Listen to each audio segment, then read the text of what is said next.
Hello, everyone, and welcome to a BizWise video lesson. Number one is called How to Open a Meeting Professionally. So, this is the start of a meeting. I know a lot of you have many meetings every day, so this could be very valuable for you. So, what you're going to learn today is how to confidently open any meeting. And of course, we're focused on the English that you would use. Practice useful phrases for professional use. How we use modal verbs to create a polite business tone. And listen, practice, and take part. So, first, some key vocabulary, which I'm sure most of you know already, but let's just refresh your memory. Your agenda is the plan for the meeting. This is an essential part of having a meeting. It creates much more efficiency. You will be much more productive because your agenda keeps you focused on that meeting and the subject you want to talk about. The attendees are the people at the meeting. Your objectives are what you want to achieve. To hand over is when you give control to someone else. I'm sorry, my picture in this video covers up the end of that sentence. But to give control to someone else, for example, maybe two people are doing a presentation and you would say, oh, let me hand over to Derek, who will give you the rest of the presentation. Something like that. You hand over control. And to wrap up is to finish. Let's wrap up this meeting. Let's wrap up this project. Let's finish. Now, the grammar focus is about politeness and softness, and we often use modal verbs, auxiliary verbs, to help us with this. Verbs such as can or could, actually, I prefer could, may, shall, would, and should. So in business, this helps us sound polite and not too direct. So we're going to look at some examples of these modal verbs. So, polite modal verbs. May I begin? It's a rhetorical question. It's when you're saying to people, right, come on, let's get started. It's time to start the meeting. Okay, everyone, may I begin? And they know it means that you're going to start. We should finish on time. Should is helpful because it can show two things. Either it's the right thing to do, I think you should help your friend when they need help, or should, in this case, it's saying there is no reason why we won't finish on time. We should finish on time means yes, that's what I believe is going to happen. You might want to take notes. In this case, might can mean a possibility, but in this case, it's saying I want you to take notes. You should take notes, but it's a very soft way. Adding the word might softens what you're saying. You might want to take notes. I'm telling you, it's good advice. Please do take notes. Modal verbs are auxiliary verbs and they are followed by the infinitive but without the word to. Begin is in these sentences we've just seen. The verbs are begin, finish, want. Those are the actual verbs. The modal verbs go with them to change the tone. Shall we begin the meeting? Is a better way of saying start the meeting now.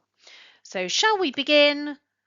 It's saying, come on, let's start, but in a very soft, indirect way.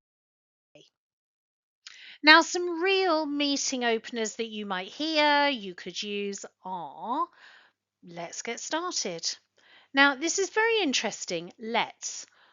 We use it all the time because let's is a very inclusive word. It means all of us. And let's is actually a contraction of let us. Let us. Let's get started. Can everyone hear me okay? We often use that when we're doing a virtual meeting. Thanks for joining. That's just polite, isn't it? Thanks everyone for joining me today. Before we begin, does anyone have any quick questions? Now, it's always useful in a meeting to let people know when they can ask questions so that you don't get interrupted all the way through. And you might ask if anyone has any quick questions now, or maybe you should also say there will be time for questions at the end. Please keep your questions for the end.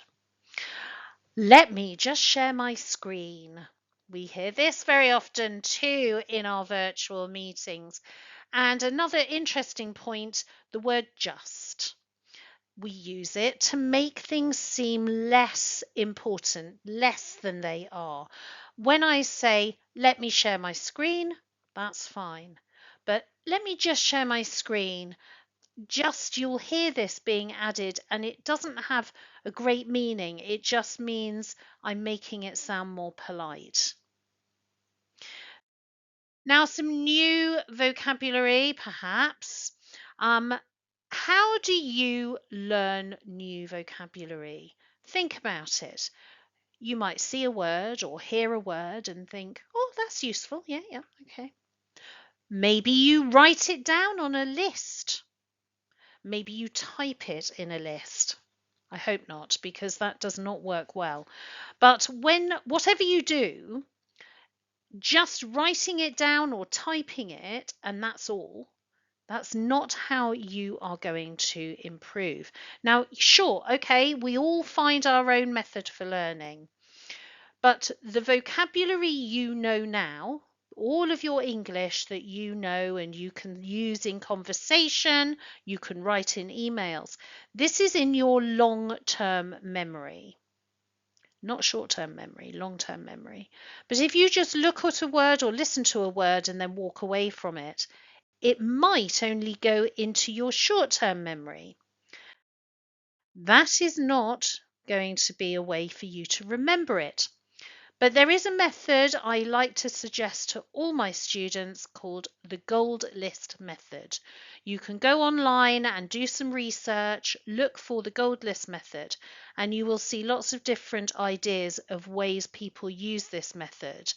Find something that you think is interesting, and it is about writing lists of words, but never as a single word, always in a sentence, in context. So you don't need to write a definition because the word is obvious in the sentence. And by writing it carefully and really mindfully, so you're paying attention, you can push it into your long-term memory sometimes just by that. But the idea is you write a list of words in sentences, then you close it and you do not look at that list for 2 weeks because your short-term memory after 2 weeks it's gone.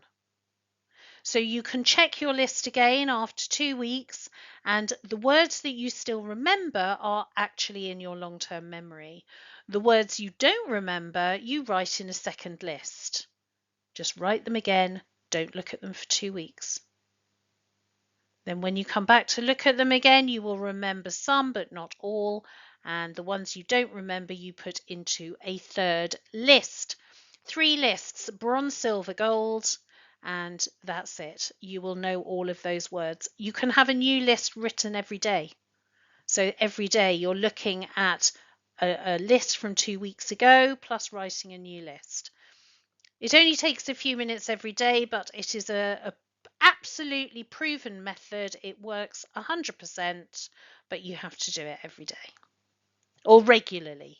You need to be making sure every 2 weeks you're looking back at the previous 2 weeks from 2 weeks ago. So Google it, have a look, and see if you can try the gold list method. This is a way to learn vocabulary. Now, the key vocabulary we've already seen are these words here: agenda, attendees, objective, handover, and wrap up. And I've just reminded you of those because you're going to use them here. There are missing words. Stop the video, read all of this and decide which word is going to go where, And when you restart the video, I will put the words into the correct places. So just stop, read. Okay. And now I expect you've restarted the video. So this is where the words are going to go. Before the meeting starts, it's important to share the agenda so all attendees know what to expect. Make the objective of the meeting clear. What are you trying to achieve? If someone else is leading part of the discussion, you can hand over to them smoothly. Try to keep an eye on the time so you can wrap up on schedule. Okay, I hope you got all of those right. Here are the common phrases that you may hear at the beginning of a meeting. Let's get started. Can everyone hear me okay? Thanks for joining. Before we begin, does anyone have any quick questions? Let me just share my screen. And polite modal verbs: may, might, should, would, could, shall. May I begin? We should finish on time. You might want to take notes. And some polite expressions. Would you mind? Now, most of you at your level, I would imagine, know would you mind, but not all of you. Would you mind means you're asking, does it bother you? Is it a problem for you? And would you mind is always followed by the ing version of the verb. It's called a gerund, but we will do that in another lesson. Would you mind waiting a moment? Would you mind going to the shop? Would you mind doing this project? Would you mind writing that email? Okay, it's very polite, very polite. Do you think you could is also a very polite request, quite indirect. Do you think you could send that today? Now notice this is followed by the infinitive. And it is the infinitive but without the word to. Do you think you could send that today? Do you think you could go to the shop? Do you think you could do that project? Do you think you could write that email? All right, so would you mind? Do you think you could? I was wondering if you could or would. I was wondering if you could review this. Is very polite, very indirect. It means please review this. I want you to review this, but that's too direct. I was wondering if you could review this. Okay. And finally, it would be great if you could. It's very polite suggestion, but it means I want you to do this, but without using want. It would be great if you could attend. It would be great if you could help your colleague. It would be great if you could go to the shop. It would be great if you could do the project or write the email. Right, these are all very polite and important. We use them. Okay, now we're going to look at a conversation, a little bit of dialogue, and it's between someone called Emma, who is a project manager, and Carlos, who is a team leader. Just see how the conversation progresses. So obviously I'm going to read all the parts for you, but just follow the words. Emma begins. Hi everyone, thanks for joining. Can everyone hear me okay? Yes, loud and clear. Great, let's get started. The objective of today's meeting is to review the project timeline and assign next steps. Before we begin, does anyone have any quick questions? Okay then, let me just share my screen so we can look at the agenda together. Here we go. As you can see, we'll cover 3 main points today. First, a quick update from each team. Second, the revised timeline. And finally, we'll talk about how we'll hand over tasks for the next sprint. Sounds good. May I begin with the updates from my team? Absolutely. Please go ahead. Thanks. We've completed the testing phase ahead of schedule. That puts us in a strong position for next week's deployment. You might want to take notes on the timeline adjustments I'll mention in a moment. Thanks, Carlos. We should finish on time if we stick to the agenda, so let's aim to wrap up by 2 p.m. Okay, I hope you could see how those words and phrases fitted into more natural sentences as part of a conversation, something you might see at the beginning of a meeting. All right, that's it for today. So try using vocabulary and phrases from today's class in real life situations. This is how you will improve your English skills. You must use it. And remember that English might be your passport to a promotion. Now, if you have any questions, you can email me at contact@bizwiseenglish.com. I will answer your questions. So, at BizWise English, we now have some new parts. We have BizWise Live. This is a weekly live class every Wednesday at 1 p.m. Central European Time, and it is recorded. So you receive the record. Actually, that's not true. The class is not recorded. The video, the presentation, the lesson is recorded like this one, and you receive that into your inbox the next day. So even if you can't attend the meeting, you will get the lesson on a video anyway. BizWise 30 is 30 lessons within a new course that I built, and it gets gradually harder as it goes through, but every lesson is a business subject, but the focus is learning English, of course. It should introduce you to new vocabulary, and there are games and quizzes all included as well. Plus, there is also a BizWise Free Vault, which is a place where I add free materials, including some sample lessons, so you can sample the BizWise 30 lessons before you decide to buy the course. Plus, in the Free Vault, there are games and quizzes, other lessons, and it gets added to every week. Sometimes twice a week. So new things appear in there all the time. With all these three things, an email address is required. You do need to actually join BizWise. So it is an opt-in situation. But hopefully you realize I'm not going to be someone who uses your email address for anything like spam.